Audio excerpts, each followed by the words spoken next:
Hi, I'm Berit Stover, And I'm Beth Mund. and Beth and I connect with the other side and recently authored Living Beyond Fear, Sacred Letters from the Afterlife. It's a collection of stories from people who have passed, giving us profound letters with insights and wisdom from the other side.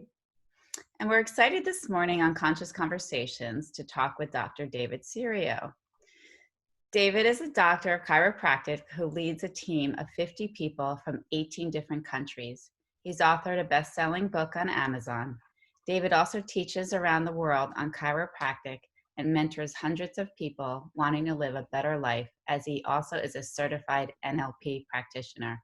He has lived through some life-changing experiences and will share with us his unique perspective on life, healing, and human potential through his mind-blowing story. So welcome, David. We are so excited to speak with you. Thank you so much. I'm so excited as well. Awesome. Honored. So can you start a little bit to talk about yourself and your unique perspective on life and a little bit about your story? Sure. So Beth, you said something before we got on the conversation. I listened to the voices in my head and I just act on that immediately. Beth and I went to high school together, so we know each other for so long, and we had a great friendship in high school. So after high school, Beth, I went to college and I studied marketing, and I moved around a little bit, but I ended up in New York City with AT&T, and I was on a great career track. I was in like all the achievers things and just on a great career track. And I never had seen a chiropractor before, and I hadn't skied in about 10 years. And I went skiing one weekend, and at the end of the weekend, I couldn't walk. So all the people in my work said, you have to go see this chiropractor. So I said, okay, I don't really know what it is. I go in, he didn't really explain much, and I kind of felt like this is like just a scam. I just felt like it was a scam, you know? But like he was trying to sell me all this stuff and just do all these things, charge my insurance up, the whole 9 yards. But he gave me an adjustment, and I left the office, and it was a spring day in New York City, and there were millions of people walking. And I left the office with the same pain. I couldn't walk really, but something inside of me shifted in a profound way, and I just stopped. And I felt this spiritual connection to everything. And I like literally stopped for 2 hours and just sat and was crying on the street. And I said, I have no idea what happened to me, but this is what I'm going to do with the rest of my life. And 3 days later, I'm going to a party, and my roommate says, hey, Dave, I have a new friend named Paul, and he's a chiropractor. So it is like the first, I learned to listen to life. So I said, Paul, can you help me get into school? And I was just about to get a big promotion. I was actually about to get married as well. I was engaged at the time. And I just decided to change my whole life. And I left within a month, broke my relationship, quit my job. And that was the first time, like, a lot of people were like, you're totally crazy. And I didn't listen to any of them. I just listened to my inner voice and said no. So I go to chiropractic school. I end up in Atlanta at the biggest chiropractic school in the world. And I'm there for a year and a half. And I hear who would be my second real mentor, but my real primary mentor, I hear him speak. And I said, where do I get this? Because I'm not getting this at this school. And he said, you have to transfer schools. So a year and a half later, I left the school and I had to start over from zero. And that was like the second time everyone's like, you're totally nuts. And I just listened. I had a really serious girlfriend again at the time, broke off the relationship, and ended up at my final school, which was called Sherman Chiropractic School. And the founder actually studied with the son of the first chiropractor. So he became my life mentor and my mentor and taught me all the real essence of what chiropractic was. So that's my journey to that point. And then at the end, I saw someone from Argentina, came on a trip, and really didn't fall in love with the country, but the possibility that there were really no Kairos here. So I felt like I wanted to bring this new service. I really call it a technology for humanity, and I wanted to bring it to Argentina. And I pretty much, it was a very difficult journey in so many ways. When I got here, the country about 9 months later completely went into their Great Depression. So all of my money that I had brought, I used, and then the money devalued. So I didn't have any money left. I ended up sleeping on the floor of my practice for 1.5 years. And I remember my mother came, and it was the first time I didn't eat rice in like 6 months. And she's like, "What are you doing?" You know, like, come on. My mother lives in Palm Beach, you know, she's like, "What are you doing? Like, come home. I need a chiropractor. I have this beautiful place you can stay."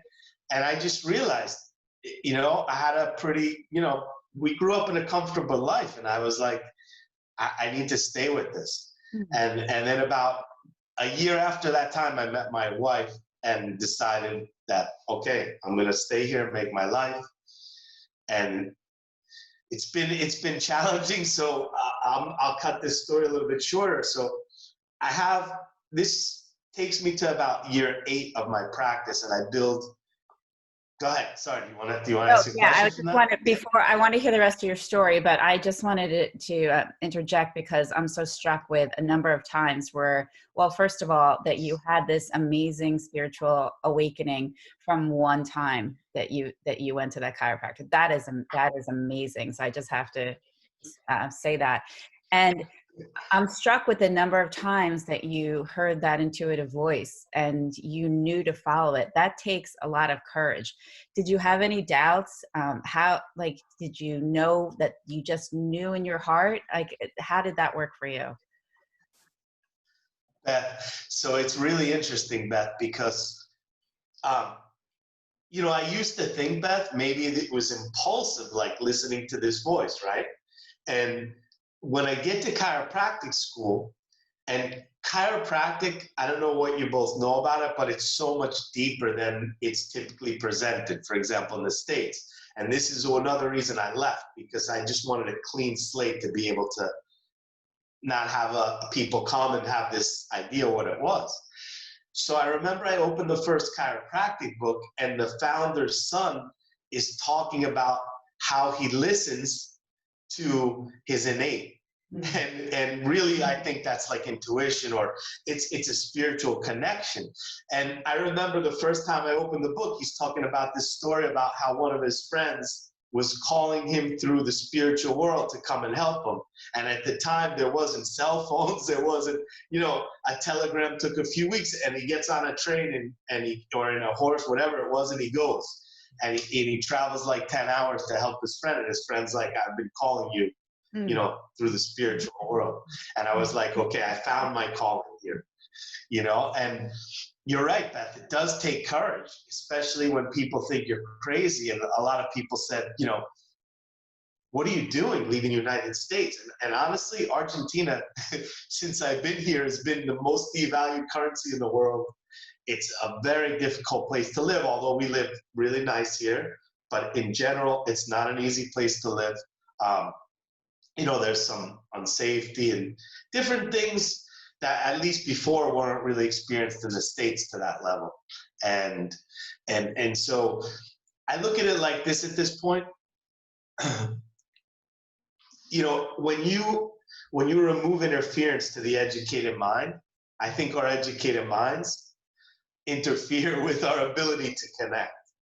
You know, and I was watching your videos, and since you've been doing them, they're great. And what I realized with both of you is like, it's amazing because you remove that educated mind and you're connecting to the spiritual world and just listening. And I think we all have that ability. The thing is, most people cause interference to that.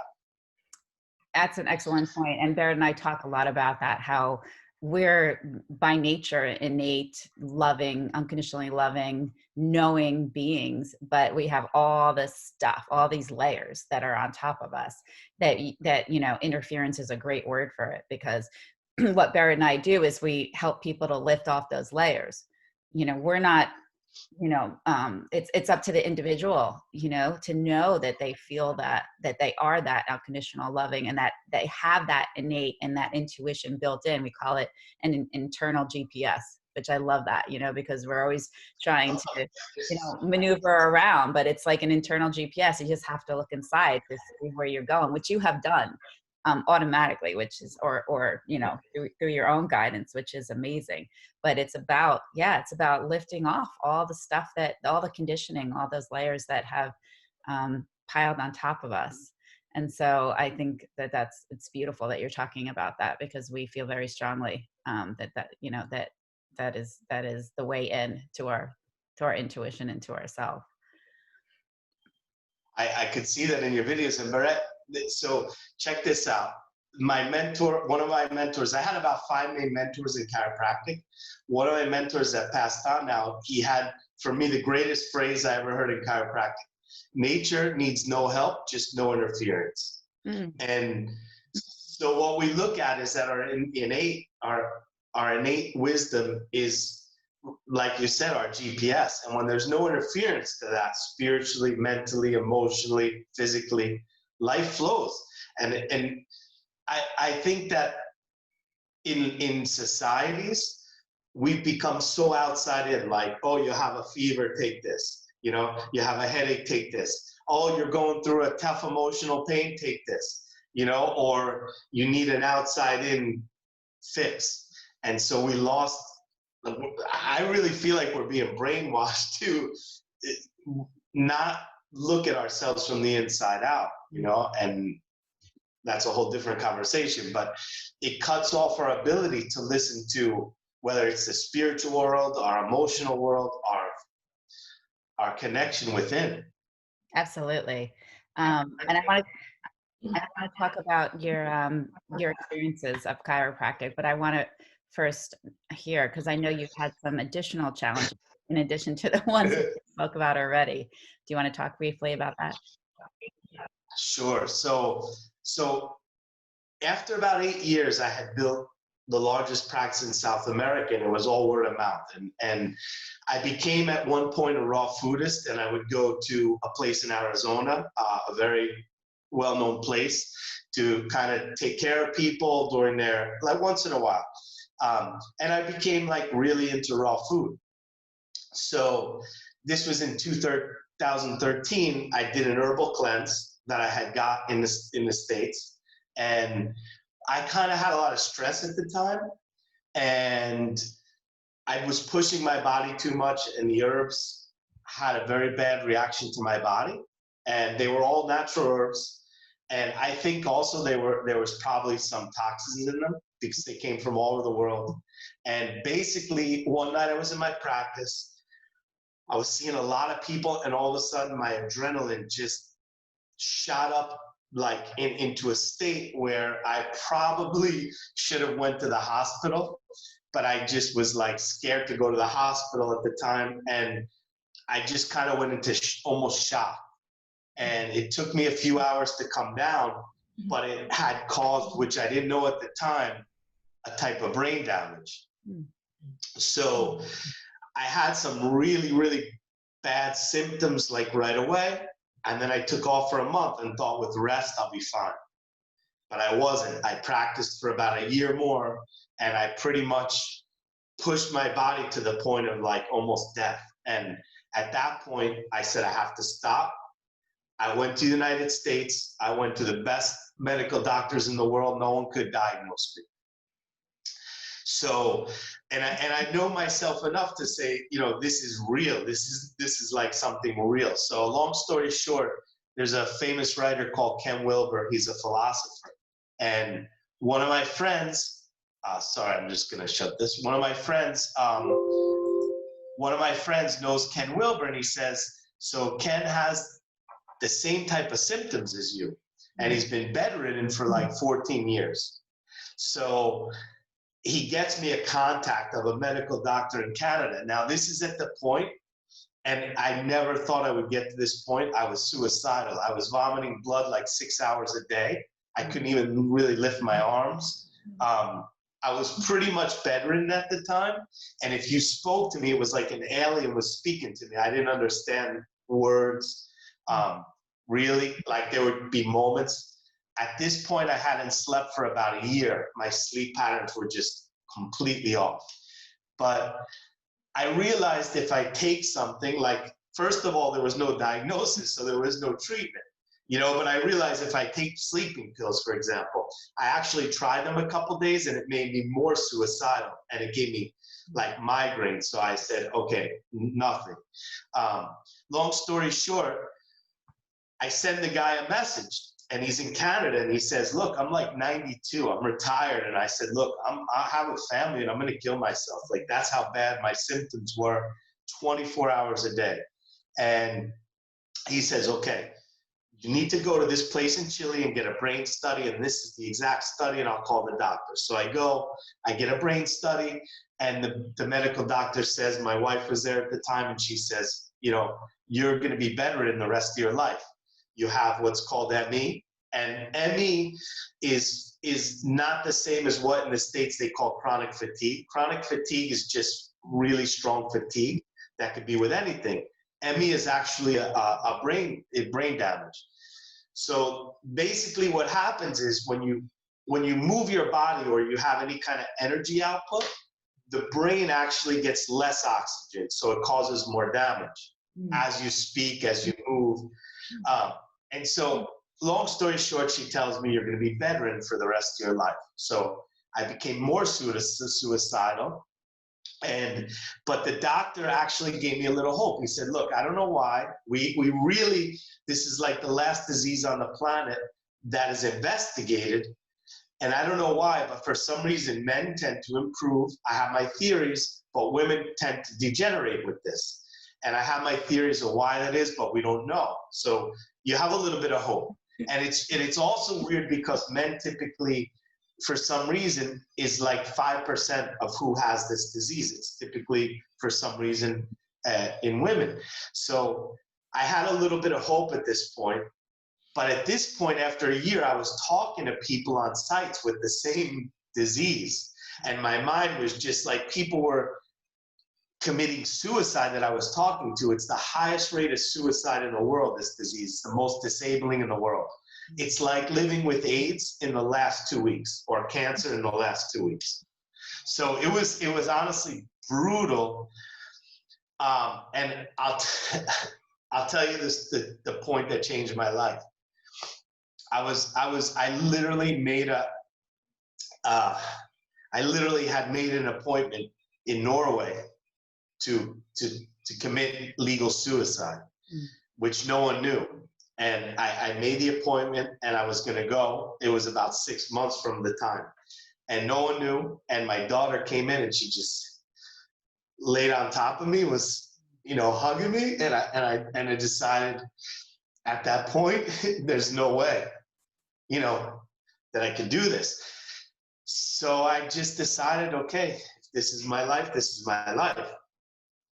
And eventually I had like these little openings where, okay, I could move my body better.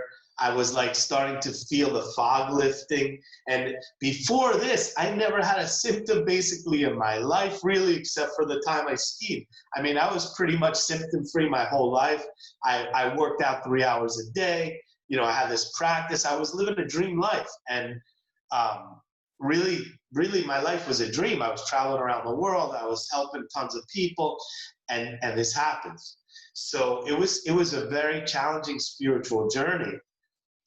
And then I kept reliving the past. I finally came to a place where my body started to heal to a point. And I go back into practice again, like 2 days a week. And then I started attracting kairos to learn. So I said, okay, I have this gift. I know what I'm doing. I can teach this. And then we formed our team. So I get to the point where I feel 50% of myself. And I had made my daughter a commitment to take her skiing by the time she was 10. And everyone was telling me, no, no, no. And I go. And I push myself a little too much. And I go and I come back home. This was like just a year ago when I was really starting to feel like 50%. And that put me back. And my wife actually told me there was 2 nights where she was actually speaking to another plane. She was speaking to spirits. And she was like, telling them, like, don't take my husband right now. And I was on the deathbed. It was the closest I ever was. This was a year ago. It's the closest I ever was to death. Before that, I thought I was, but this was like, I was literally there. And this was even worse than the first time. I couldn't even move this time, like, at all. And there was like 3 weeks where I was just basically in another state, in another plane. And she was talking and talking. And I started to come back again. And I had to leave practice again. And so this was another journey, the second time from a year ago. And I'm like, all right, I need to learn something here. Like, stop pushing myself, like, even with this. So my body started to heal again. And actually, I visualized for a year, because I love to walk. And I couldn't even really walk with this, like a few miles.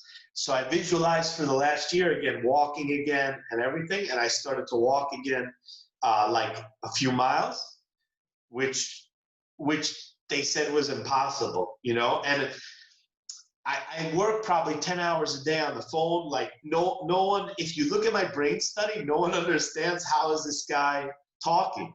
According to my physical brain study, I shouldn't even be speaking.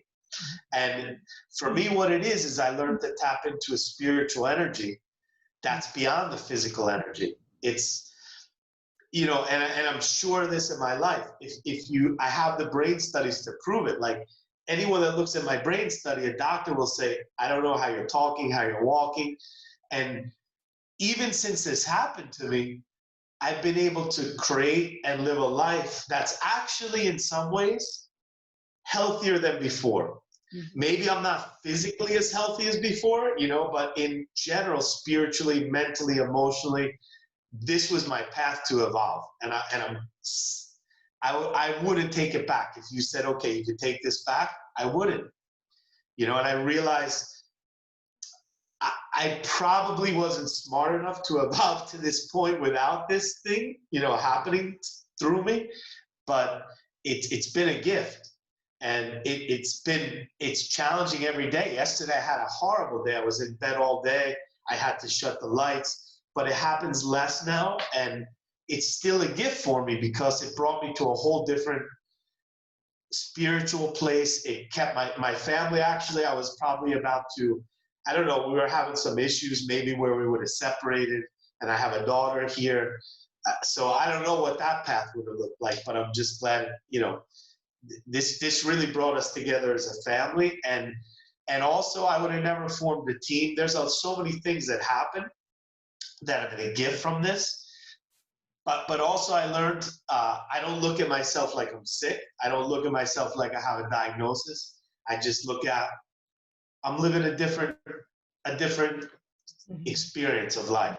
That's amazing. You know, with all its challenges. And I mean, it's an incredible, amazing story that you and I have a bunch of questions running through my mind about it. So are you familiar with Joe Dispenza and his story? Oh yeah, the first school, he was in school when I was in school. Oh my, that's amazing. So, you know, he also had that unexpected occurrence and was bedridden and was told he would never walk again. You know, if you're watching this, it's an incredible story to look up as well as hearing David's. And he used visual, you know, imagery and visualization also in order to see himself walking.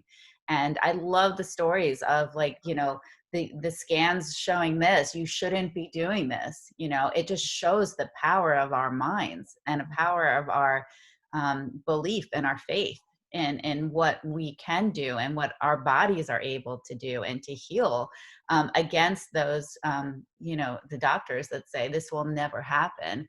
And I'm so happy we're talking about this, because we don't hear the stories too like often enough about these recoveries and these healings. And I was reading a book about these radical recoveries a couple years ago, and they're amazing. And I found this book because I was interested in it, but there's so many people that would benefit from knowing this information, that we can, tap into, our spirituality, our divinity. But also, it sounds like there were also guidance along the way for you. You had your daughter and your wife and other people who helped you.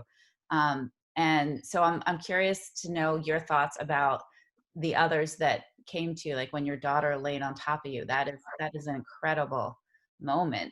Do you feel that was also divinely guided and to intervene with the plans that you were having? And do you feel that everything you went through, I don't love the word meant to happen, because I think it's watered down in our society. I think it's so much greater than that. I connect a lot with the fact that we talk about and create these experiences before we get here. And we go through life getting onto these experiences or not, learning from them or not. So do you feel this was somehow in your path, that you that you found your way to, even though it was a challenge, and that helped you change your life? Yes. A few years before this happened, I started, like, just out of the blue, these thoughts would come to me, like, if something happened to you, like, it's great you have a profession that's behind you, like supporting it, just these thoughts, like, I just saw it coming, and I think, this was something outside in, it happened through a stimulus that was outside of me, the herbs or whatever it is. But I would say it's part of my path. Now, you could always say, oh, I could have avoided this and whatever, but I didn't. And it's what happened. And I feel like you can always do two things with what occurs in life. You can grow and evolve, or you can become a victim, and I lost my brother. I don't think I had a brother, Beth, but I had a half brother that was much younger than us. Like, when we were in high school, he was like 2. So I lost a brother. He died in a car accident in North Caldwell. Right by that bar, that Irish bar, they left the bar. I forget what it's called. And they hit a tree, and my brother died. And my dad and my stepmom, basically 5 years later, my dad died. My stepmom became disabled in a wheelchair.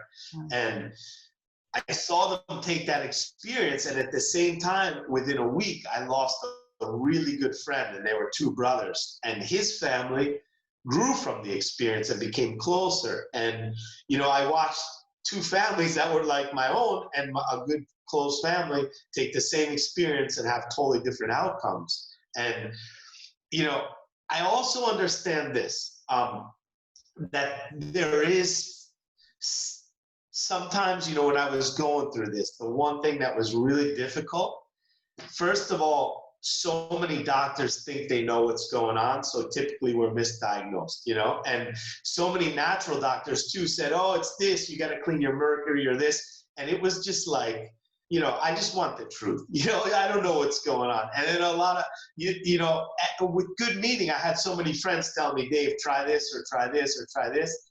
And I also understand now, though, that there are things that, like, my brain has physical damage. There's limitations of that. I'm still not the same physically. And that's okay. I'm not focused on that so much. But I also understand that there's limitations that can happen. Like, if you have MS or you have this, it's not all in our mind, or it's not all spiritual. There's also the physical part, but it's what we do with those limitations that's the difference, I think. You know, you could take that for me is going to change the quality of your life. But I also realize it's very hard when you're in a place where the symptoms are so strong. No one really can understand that. And that's something that I realized at the time, even though I have an amazing network of friends and family, in the end, it's you and, you know, whatever you think, the creator or whatever. And that's really where I started to connect more spiritually and say, okay, I need to tap into an energy that I never tapped into before. I was really living in a physical world for so many years, you know, gym, eating, it was all about my physical body. Like, you know, if I had a little ounce of fat here, I would look at it and be like, you know, and I actually gained like 40 pounds in a year. And that also was a challenge for me to look at my body, which I would look at every day and be like, okay, I need to go to the gym 2 hours today because I have a little piece of fat here or whatever. And then to go from that and to just accept myself and say, okay, I'm going to live in a different plane now. And so I learned to transform pain into something spiritual. And for me, that was like one of the biggest breakthroughs in this whole journey. And that's beautiful. Well, first of all, we are so grateful that everything turned out the way it did. I feel that the world is a better place with you in it, and you bring so much positivity and motivation to so many people. And I know you are doing that through your work. Can you talk a little bit about how these experiences, or just, you know, who you are, has played into your role as a chiropractor? Yeah, so the essence of chiropractic is, I'll sum it up in one sentence. It's to connect the physical with the spiritual through the central nervous system, which is how we experience life. And, you know, the spine is the main channel of energy for our human experience.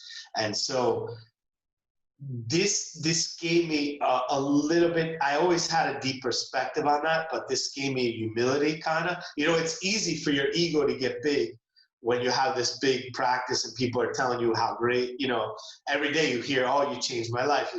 And honestly, my ego got pretty big.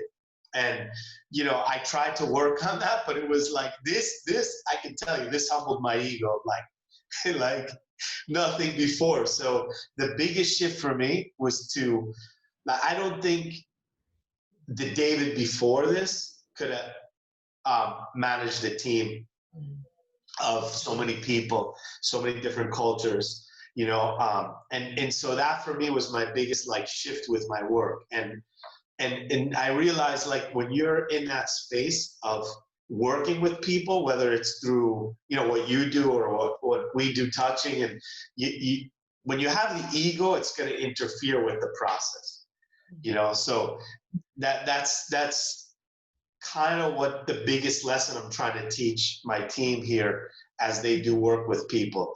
It is like, you have to keep the ego aside. You're going to hear all these amazing things. It's not you. It has nothing to do with you. You're just a channel. You know, the energy's working through you. That's it. It's their body. It's their connection.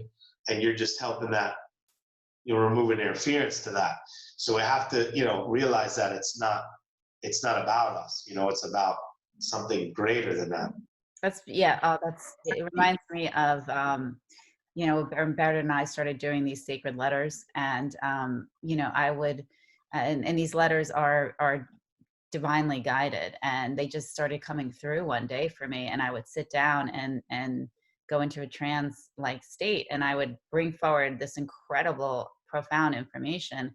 And, you know, ego for me was it was always more, like you said, tied to the physical body. I would run, I would, you know, go to the gym, I would do all that. And I had my own challenges that brought me to silence and to a place where I stopped. I just knew I had to stop because I was not connecting spiritually. It was very similar to your experiences, you know, a different type of challenge.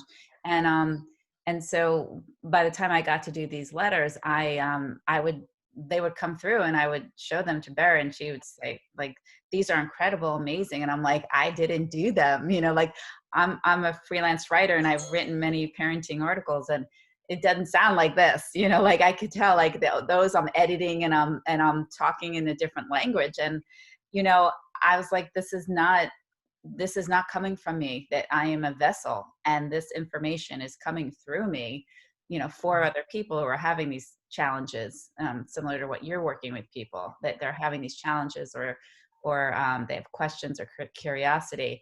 And, you get to a place where you realize that you are just a conduit, or you are just a vessel bringing forward, whether it's healing or information or guidance. And that, for me, I don't know how you feel about it, that feels good. Because that feels, I don't try and understand it anymore, because our brains our minds cannot understand this. So I don't try and understand it, but I know the truth of it, because I know it in my heart. And I imagine with you see results. When you see results and people say, wow, I'm completely connecting with this, or you see different, for me, it's seeing different words have this healing energy and impact. You can't make that shit up, right?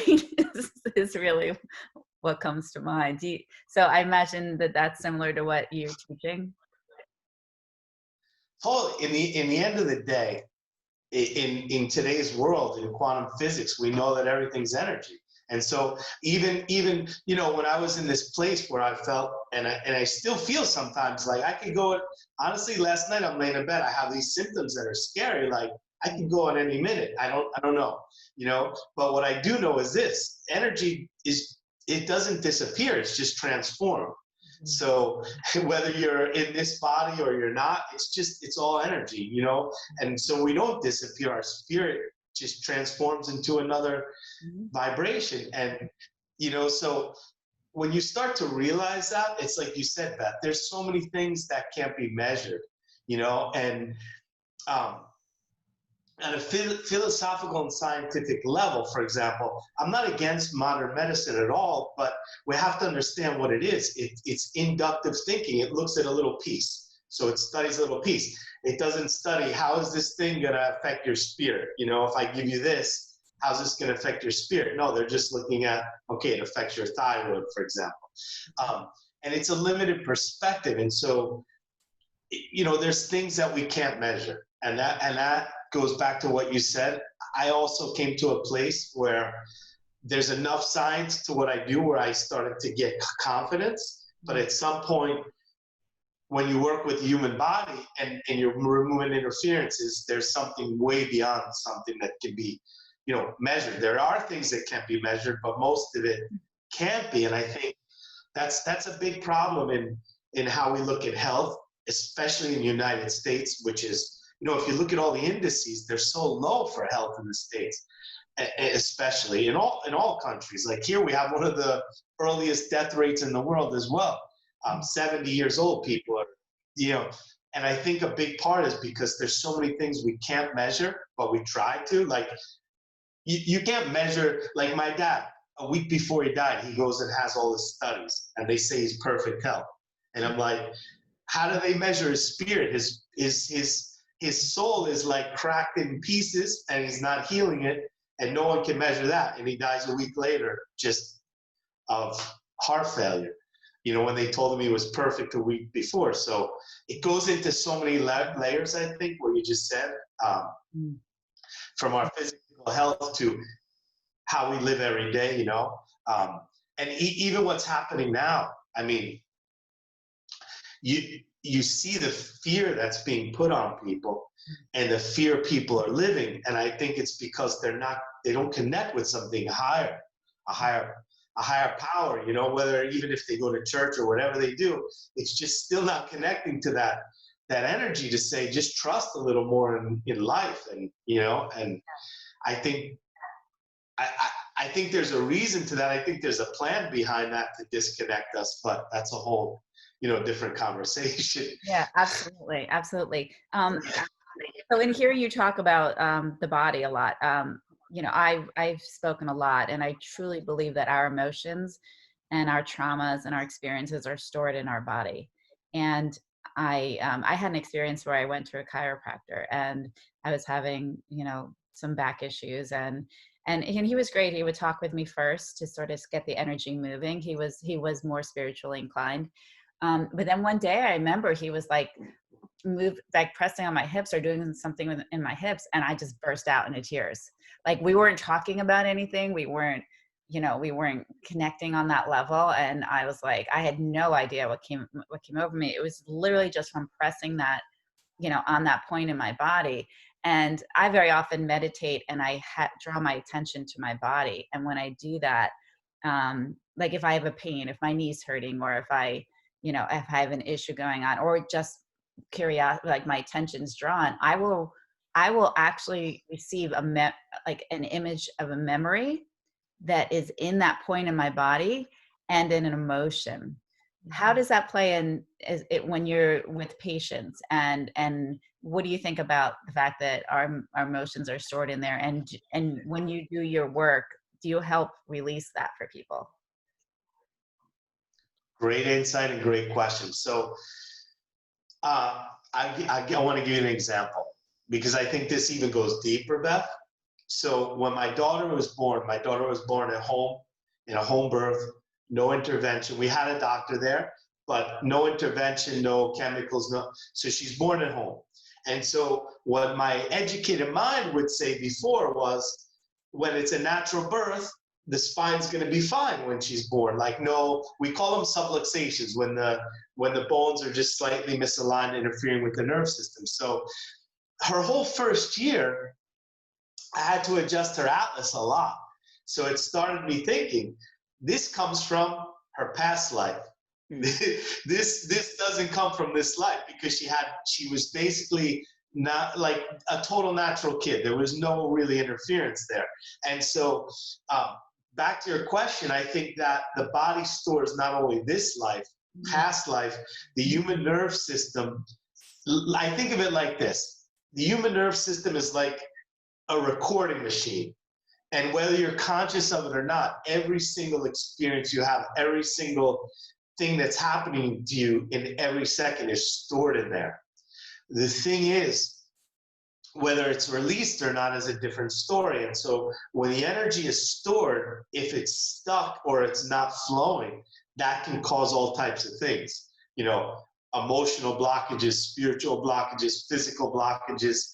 And so very often, Beth, when we adjust the spine, those energies are released, and then it can cause, like, I had a woman once that relived 7 different car accidents that she had since she was like 10 years old.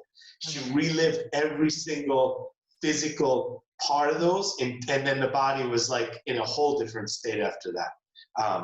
And so it's important to do work on yourself to make sure that those things are being released. And that's really the essence of our work, and the nerve system in the spine holds most of the energy is held in the spinal cord there. It's like thin hairs, and they could, as the emotional stress goes in there, they can get in these knots. So, that's really the essence of what we're doing here. But in my experience, you see, typically when we start working with people, I tell them, get ready for a roller coaster ride, because your first 6 months or 3 months getting adjusted, you're going to go through serious ups and downs. You're going to relive emotions. But I think in the end of the day, we're so conditioned to think that any pain or any symptom or any, anything that's uncomfortable is not good. We have to fix it. And that for me, the biggest lie given in society about health is that if you have a symptom or you're uncomfortable, you're sick. That's a huge lie. Yeah, I agree.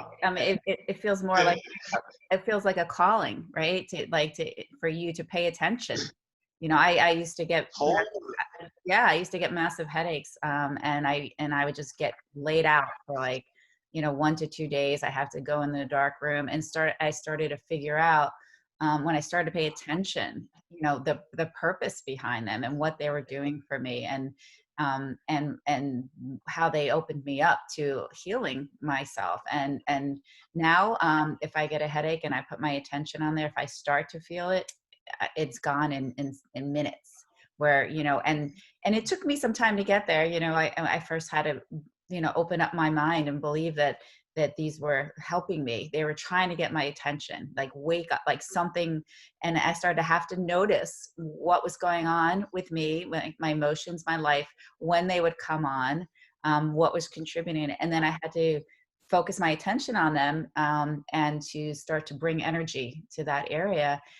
Which also was a learning that I did and for myself that took some time. And now it's like, I don't have headaches anymore. But I look back, I'm like, wow, they taught me a lot, right? They gave me a lot of insight. So I agree with you that our physical pain, our experiences are here to teach us, to get us to pay attention to, they're knocking, on our door to try and wake us up in some way. And we have to pay attention in order to receive that message, and then, and then want to go in there. So how often would you suggest somebody go see a chiropractor to start this process if they haven't seen anybody before, or if they want to go through what you're talking about to do some healing? Well, typically, Beth, I'll just give you an example with my family. So the way we typically work, so we're a little different, and I don't want to get into a long story about this, but chiropractic right now in the world is moving into medicine. And one of the reasons that I started my team is because we really want to keep the principle of chiropractic and the real essence of it alive. And we're actually working to start a school someday. And that's like what we're working towards. And we all said this won't die with us, but there are still some schools like mine that stick to the essence, but it's moving a little bit towards medicine, so it's losing some of the essence. So if someone wants to try to find a chiropractor, you can contact me and I'll find someone that practices in a very specific and with the essence of chiro. But typically, Beth, I typically get my spine checked twice a month now. It's something like I meditate every day. I get my spine checked twice a month, sometimes once a week. In the beginning, we see people twice a week, 6 to 8 weeks, then typically once a week for a while, and then every 15 days. We're in the chiropractic world, we're pretty light with how we do our work, like not so intensive. And we use instruments and we check people very specifically. In the way we practice chiropractic, it's very specific. It's not like manipulation. It's very precise. And my daughter, for example, I check her every couple of weeks as well. It's the nerve system. So, we meditate every day to center our brains. The spine is also part of the nerve system. It's a central nerve system, so, but like everything, there's, you have to go to a professional. Just in the line of work you're doing right now, there's people that are the real deal and there's people that are not. So, yeah. I appreciate that. And I'm going to put your contact info. We're going to put this on YouTube, and I will put your contact info there. So sure. People want to get in touch, because you want to go to the right person. Because like you said, there's different types of chiropractors, and you want to, it's important, I feel, to go to someone who can do some of the work that you're talking about, because that's an overall holistic approach, which I think is key for people. So I have 2 more questions for you. One is, what would you say to someone who's watching this, who's going through a physical challenge, and how to keep their hopes up, especially maybe when a doctor says, you're never going to walk again, or you have 6 months to live? What would you say to them to help them? So what I would say first is, what you're experiencing is your experience. Don't let other people kind of put their stuff on you. There's hope. There's definitely hope. Don't give up. There's hope no matter what. I mean, I had one of the worst diagnoses on the planet, and I can tell you there's hope, you know. But also don't, in my opinion, my life turned very dark when I lived in this space that I'm sick. I was just connected on sites all day with other people and how what I had. I bought into the diagnosis. I bought into what they told me. And when I stopped buying into that is when there was a little bit of healing that took place, you know? And at the same time, maybe you're going to all these doctors and all these things and you're hearing a million different things. You have to listen to yourself. You know, you have to take the information and do what's right for you. And like in my own situation, I saw people that were going every single day trying to find an answer. And at some point I realized there is no answer for what I have, that I did all the research. There's nothing in this moment. I'm not even gonna try anymore. Like, you know, going to a million things, taking my mercury out, doing this, like, and at that point, because you can also get yourself sick trying to find the answers like nonstop. It's not that you shouldn't, but there's a point to it where it's going to make you even sicker if that's all you focus on, you know? So everyone's healing journey is different. I heard a story in Tony Robbins of a woman that was the #1 triathlete in the world, and she was diagnosed with a leukemia where she had 10% chance of living, and she lived, and she's clear now. Now, in her situation, she had to take massive action and do a million things and visualize, and she stayed positive and she's healed. In my situation, I got to the point where I realized there's nothing to do with this. If there was, I would have probably done it. And that actually brought a peace to me, like, okay, just relax, stop going to a million places. So everyone's journey is so different. The bottom line is you have to listen to your intuition and really connect with yourself on what's right for you, what will help you, and do things that are going to support your body. Like I do all things that are going to support me. Meditation, you know, I did Reiki for a long time, chiropractic, eating healthy, things that are, there's always things that will support you, you know, in the journey. And that's important throughout that, to stay with that as well. That's beautiful. I couldn't But agree. there's hope. Yeah, There's hope. I agree with you 100%, that we can do things to support our body. Berit and I do these Zoom calls where we have different topics of conversations, and we were talking about healing, and a woman had asked, why do some people heal and some people don't? And I went into meditation, and Spirit normally talks to me in questions, and it starts to get me thinking about it. But what I heard was exactly what you said, that it's different for everybody, and you can't adhere to, and that's the struggle with the Western medicine. You can't adhere to one type of healing protocol, because I've come to believe that one, it's exactly what you said. You need hope. You need to stand in your power and follow your intuition, and you need to believe in it, because two people could get the same treatment. One believes it's going to work, and one doesn't believe. And Dr. Joe Dispenza has this book called The Placebo, which is an incredible book, and one heals and one doesn't.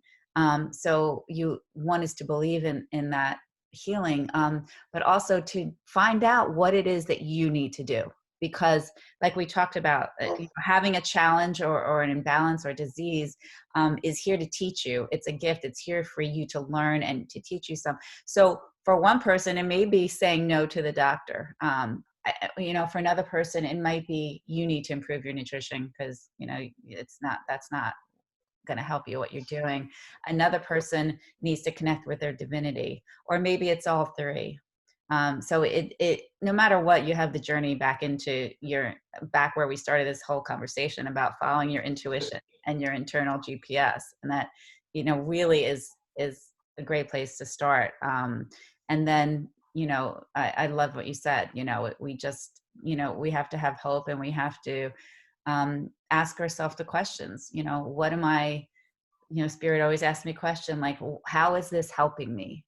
Is my most favorite question. No matter what we go through, how is it helping me? And you know, what am I to do, or help me to open up to what am I to do in this. And when that little voice inside your head, like you've had, says, nope, not here. I'm not going to stay in this school. I'm going to go here. I'm going to listen to this, you know, this person. You know, I'm going to go speak to this person about what I'm going through, to follow that. So it really goes back to your intuition where we started. So it's really, you know, really the beginning and the end, right, of what we need to do. Totally, totally. I mean, one of the biggest things, Beth, was when I remember my first day in my new school, in chiropractic school, and the founder gets up and he says, healing comes from within, life comes from within.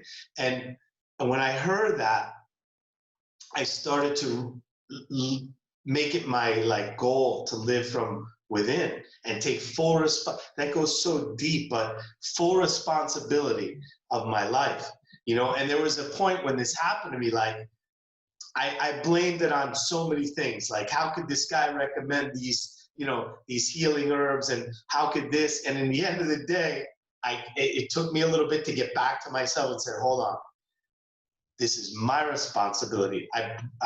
Whatever happened, it's mine to own. And also, what I realized is there's a gift in everything. You know, my brother, for example, he was the youngest baby ever born in New Jersey.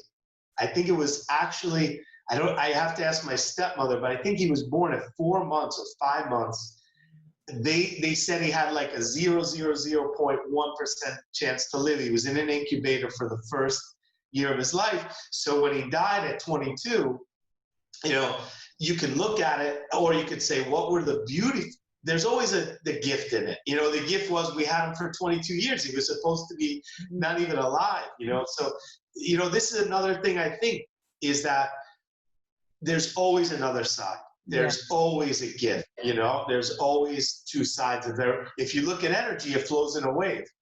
It's a negative and a positive wave. There's always a positive side to everything, you know. And if we focus so much on that we're a victim, and this happened to me, and, you know, how could this happen to me? And you're not going to see the positive side. Absolutely. That's beautiful. So we're winding down. Our time's almost up. I just have one final question. You talked about a goal of living within. You also talked about starting a school. Are there any other goals in store for you, David?